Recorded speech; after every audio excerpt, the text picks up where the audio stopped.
Эта невероятная и удивительная история произошла в одной из забытых деревень на просторах Урала.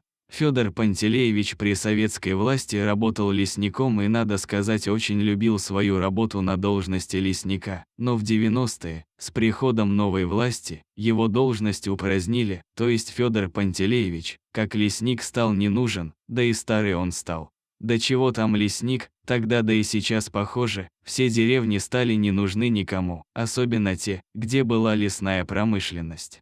А зачем содержать целую деревню, если можно нанять со стороны пару бригад со своей техникой? Они и навалят лес и вывезут, да и затрат на них гораздо меньше. В общем, деревня развалилась, технику и железную дорогу продали на металлолом, а людям предложили искать новые места для проживания.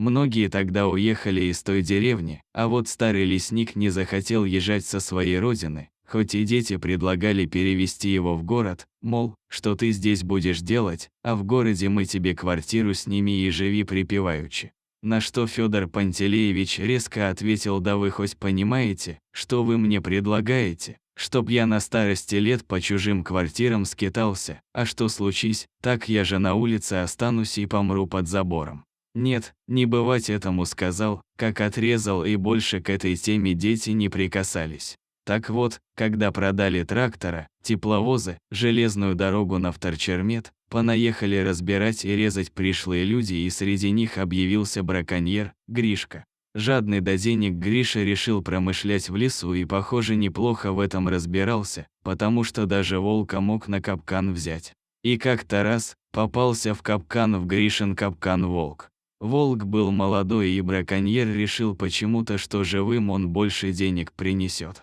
И вот почему он так решил. Прознал Григорий, что в райцентре кто-то организовал подпольный клуб по собачьим боям, а бой собаки с волком может много денег принести, но для таких боев волку надо было лап подлечить, и после недели плохого ухода за волком решил, что зверь готов.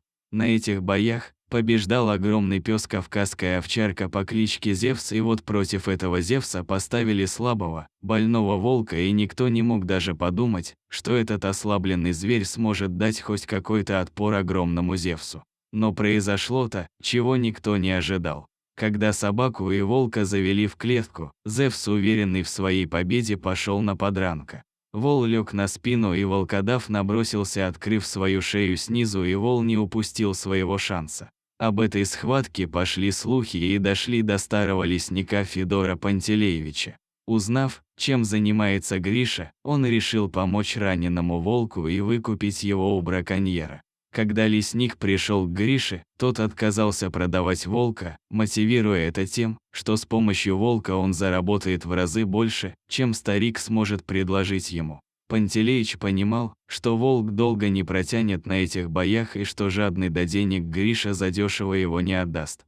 Надо было собирать деньги, и столько, чтоб браконьер не смог отказаться, но где взять столько денег обычному пенсионеру? Федор Пантелеевич обратился ко всем своим знакомым и, конечно же, к своим детям. В общем, деньги собирали всем миром, а недостающую сумму старик взял в банке в кредит под проценты. Браконьер согласился продать волка, и Пантелеич взял его к себе. Выхаживал его месяца 4, а как только волк окреп, отпустил его обратно в лес.